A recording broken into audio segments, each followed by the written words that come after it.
नमस्कार, TNP news में आपका स्वागत है। मैं हूं आपके साथ स्वाति सिंह। हम आपके सामने कानून और कानूनी प्रक्रिया से जुड़े मुद्दे लेकर आते हैं और अब एक बार फिर से आज एक नए मुद्दे के साथ हम आपके सामने आए हैं। आज का मुद्दा काफी अहम है। आज बात महिला के अधिकारों की होगी। कानून के दायरे में महिला के क्या अधिकार हैं, ये जानना काफी अहम है। आज के मौजूदा समय में महिला हर एक क्षेत्र में अपनी भागीदारी निभा रही है, अब वो चाहे घर के कामकाज हो या फिर ऑफिस में सीईओ की कुर्सी पर संभालना हो। अब जब महिलाएं हर एक क्षेत्र में पुरुषों के कंधे से कंधा मिलाकर खड़ी हैं, तो हमारे लिए ये जानना जरूरी है कि हर एक क्षेत्र में उनको क्या अधिकार मिले हैं, उन अधिकारों का हनन होने पर वो क्या कानूनी सहायता ले सकती हैं। इस मुद्दे पर हमारे साथ चर्चा करने के लिए स्टूडियो में मौजूद हैं दिल्ली उच्च न्यायालय के अधिवक्ता हेमंत शुक्ला जी। सर, स्वागत है आपका टीएनपी न्यूज में। नमस्कार। मैं टीएनपी न्यूज का धन्यवाद ज्ञापित करना चाहूंगा कि वो महिलाओं से जुड़े हुए इस महत्वपूर्ण मुद्दे को आज उठा रहा है। सर, जब हम बात महिला के अधिकारों की करेंगे तो सबसे पहला सवाल मेरा यही है कि महिला के अधिकार की बात होती है तो सबसे पहले कानूनी पहल पर जो हम नजर डालते हैं, जो उसका पहलू होता है कि अगर कोई महिला किसी अपराध में दोषी पाई जाती है तो उस महिला को गिरफ्तार करने को लेकर क्या कानूनी प्रक्रिया है और इसमें भी महिलाओं के पास इससे जुड़े क्या अधिकार हैं। देखिए, सबसे पहले तो यदि किसी महिला को गिरफ्तार किया जाता है तो ये एक बहुत ही सेंसिटिव मामला हो जाता है और ऐसे विषय में कानून का जो नजरिया है वो काफी स्पष्ट है। तो किसी भी महिला को सूर्यास्त के समय या सूर्यास्त के बाद अरेस्ट नहीं किया जा सकता। सीआरपीसी सेक्शन 46(4) इसके व्यापक प्रावधान करती है कि यदि किसी भी महिला को यदि गिरफ्तार किया जाता है तो आफ्टर सनसेट उस महिला को गिरफ्तार नहीं किया जाएगा। दूसरा, जब भी किसी महिला को गिरफ्तार किया जाता है तो ऐसे मामले के अंदर एक महिला पुलिसकर्मी निश्चित रूप से पुलिस के साथ में होगी। और यदि कई बार ऐसे अवसर आ जाते हैं जब किसी महिला को सूर्यास्त के समय या सूर्यास्त के बाद भी गिरफ्तार किया जाता है, तो ऐसे में उस न्यायिक क्षेत्राधिकार का जो प्रथम श्रेणी मजिस्ट्रेट होता है, उस मजिस्ट्रेट से ऐसा पुलिसकर्मी लिखित के अंदर आदेश प्राप्त करेगा और ऐसे आदेश की प्राप्ति होने के बाद ही इस महिला को गिरफ्तार किया जा सकता है। उसके बाद जैसे यदि किसी महिला को गिरफ्तार किया जाता है तो तुरंत प्रभाव से उनका मेडिकल करवाया जाएगा। जब उनको थाने में ले जाया जाता है तो थाने में एक पैनल अधिवक्ताओं की सूची होती है। उस सूची में से जो उनको वांछनीय अधिवक्ता होता है, उस अधिवक्ता को जिसकी भी वो रिक्वायर्ड मांग करती हैं, तो ऐसा अधिवक्ता उनको निश्चित रूप से उसी समय उपलब्ध करवाया जाता है। और सबसे पहले जो पुलिसकर्मी होते हैं ऐसी महिला को गिरफ्तार करने के बाद में तुरंत धारा 161 के अंदर उनके बयान जो होते हैं वो दर्ज करते हैं। इसके पश्चात 24 घंटे के अंतर्गत निश्चित रूप से यह निश्चित किया जाएगा कि उनकी उपस्थिति उस न्यायिक क्षेत्राधिकार के जुडिशियल मजिस्ट्रेट के पास विद इन 24 और 24 घंटे के अंदर निश्चित रूप से हो जानी चाहिए। तो ये कुछ महिलाओं के अधिकार होते हैं जिसको पुलिसकर्मी द्वारा निश्चित रूप से अरेस्ट करते समय पालन किया जाना चाहिए। ये ध्यान में रखकर ही किसी महिला को जो है वो अरेस्ट करना चाहिए। सर, इसके साथ ही हम देखते हैं दहेज के मुद्दे आजकल जो है भारत में बहुत उठते हैं। ये ऐसी कुप्रथा है जो आज एजुकेशन होने के बाद भी ऐसे जगहों पे हम देखते हैं। ऐसे में कानून जो है महिलाओं की कैसे सहायता करता है? देखिए, सबसे पहले तो इसके लिए भारत सरकार ने दहेज प्रतिषेध अधिनियम इस मामले में बना रखा है। जो अगर कोई भी व्यक्ति दहेज की मांग करता है तो दहेज प्रतिषेध अधिनियम के तहत वो व्यक्ति यदि दोषी पाया जाता है तो उसे कठोर कारावास की सजा के प्रावधान है। इसके अलावा भारतीय दंड संहिता की धारा 498A इसके व्यापक प्रावधान करती है कि किसी भी महिला से यदि दहेज की मांग की जाती है तो ऐसे मामले के अंदर धारा 498A के अंतर्गत मामला दर्ज करके पुलिस निश्चित रूप से इसका संज्ञान लेकर ऐसे व्यक्तियों के खिलाफ कड़ी से कड़ी कानूनी कार्यवाही करती है। हमने अभी जाना दहेज के इस मुद्दे पर कि महिलाओं के पास इसके लिए क्या अधिकार हैं। इसी पे चलिए आपको ग्राफिक्स के जरिए बता देते हैं कि महिलाओं को मिले जो है विशेष प्रावधान के बारे में, कि महिलाओं को अब तक क्या जो है प्रावधान जो है एक मिले हुए हैं। इसमें अगर हम नजर डालें तो सबसे पहले अनुच्छेद की बात करेंगे। अनुच्छेद 14 में विधि के समक्ष स्त्री पुरुष दोनों को समान अधिकार जो है वो मिला हुआ है और इसमें जो है स्त्री और पुरुष दोनों समान है। इसके साथ ही अगर हम देखें अनुच्छेद 15(3) तो जाति, धर्म व लिंग के आधार पर स्त्री और पुरुष सभी को समानता दी गई है। इसके अलावा अनुच्छेद 16(1) में महिला पुरुष दोनों को समान अवसर तथा समान वेतन की व्यवस्था की गई है। अनुच्छेद 19(1) को अगर हम देखें तो इसमें स्त्री पुरुषों दोनों को समान रूप से अभिव्यक्ति का अधिकार दिया गया है। इसके साथ ही अनुच्छेद 21 में प्राण एवं दैहिक स्वतंत्रता का अधिकार महिला और पुरुष दोनों को देने का उपबंध है। इसके साथ हमने अभी ये जाना कि किस तरीके से महिला के लिए जो है विशेष प्रावधान दिए गए हैं, कैसे महिला और पुरुष की को उन दोनों को कानूनी रूप से बराबर का दर्जा दिया गया है। सर, हम अक्सर सुनते हैं कि पति तलाक के बाद अपनी पत्नी को गुजारे के लिए खर्च देता है, लेकिन अगर हम देखें कि मेंटेनेंस जो शब्द होता है उसका मतलब बहुत ही ब्रॉड है। तो मैं ये आपसे जानना चाहूंगी कि एक महिला कब कब मेंटेनेंस के तौर पर एक राशि मांग सकती है, या यूं कहें कि इसको लेकर महिला के क्या अधिकार हैं?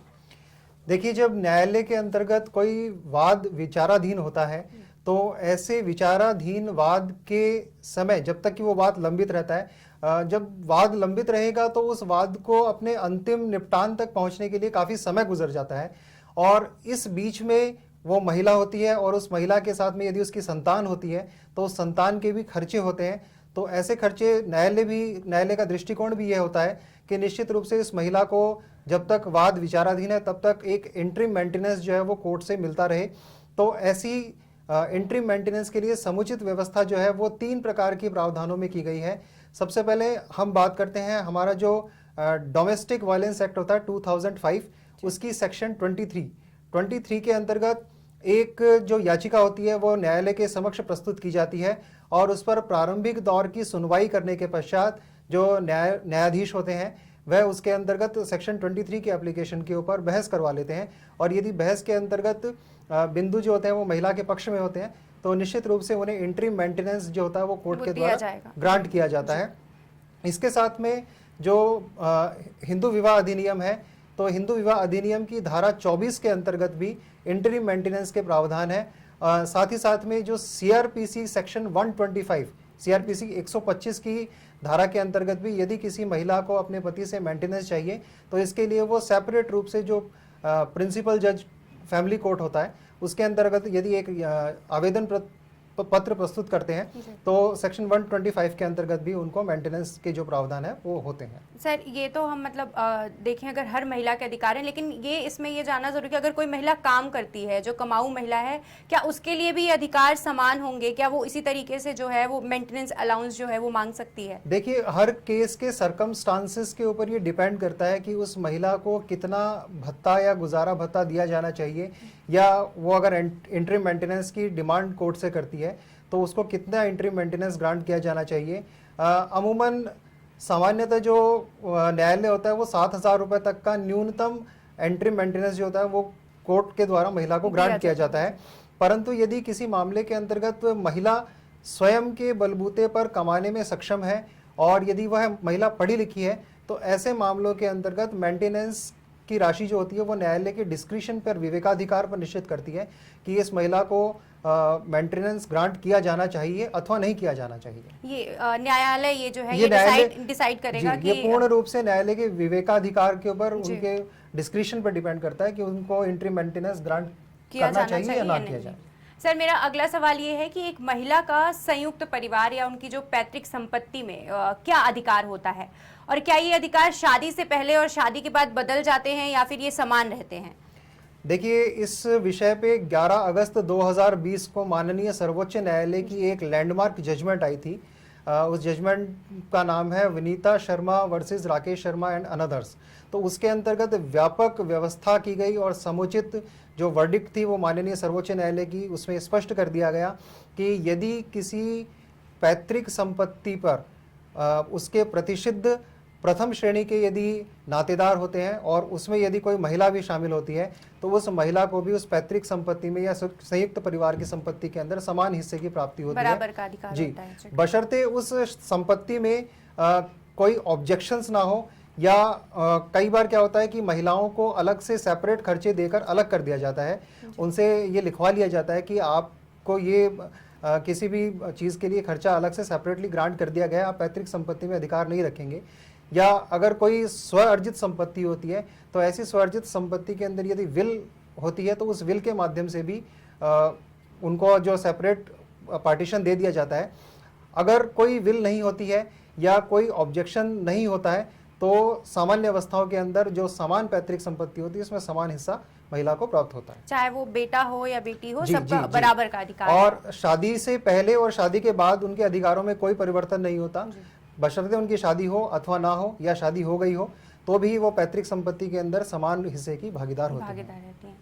सर, मैं खुद एक महिला हूं और ऑफिस में काम करती हूं, तो मेरा यही सवाल है आपसे कि कार्यस्थल पर महिलाओं के क्या अधिकार हैं। हम कई बार उत्पीड़न और ऐसी समस्याओं से जूझते हैं। ऐसा देखा है कि कई जगह इस तरीके की जो है पिटीशन देते हैं या लोग बोलते हैं कि उनको ऑफिस में इस तरीके से हरास किया गया। तो इन सब चीज़ों को लेके कानूनी प्रक्रिया क्या है, महिला के पास कानून से रिलेटेड क्या अधिकार हैं इसमें?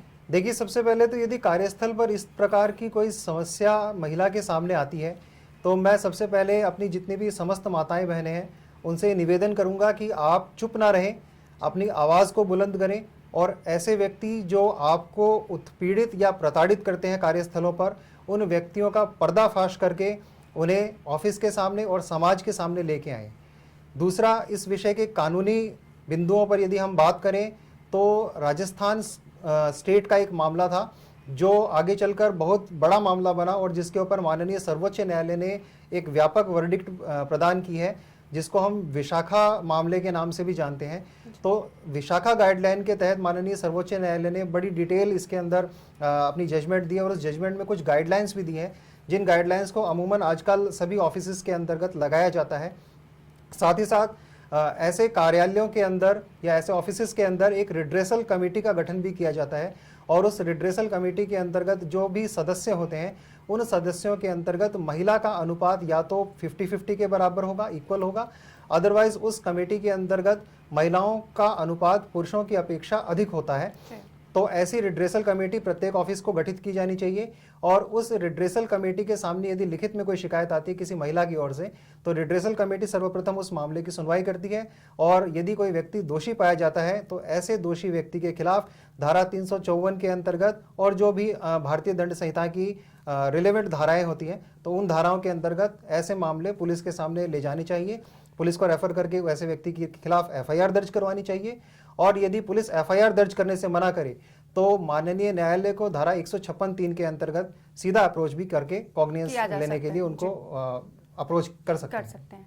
सर, हम कई बार देखते हैं कि समान वेतन के मुद्दे उठते हैं कि सेम पोजीशन पर जो है एक पुरुष को और एक महिला को हायर करते हैं, लेकिन पुरुषों के जो है वेतन जो है वो ज़्यादा होता है और महिलाओं के कम होते हैं। ऐसे कई बार ये चीज़ देखा जाता है। तो क्या कानून के दायरे में इसको लेके कोई टिप्पणी है या कोई इसको लेके कानून इस चीज़ पे कुछ कहता है? देखिए, सामान्य अवस्था के अंतर्गत यदि सैलरी को लेकर डिस्क्रिमिनेशन किया जाता है तो वो डिस्क्रिमिनेशन ठीक नहीं होता।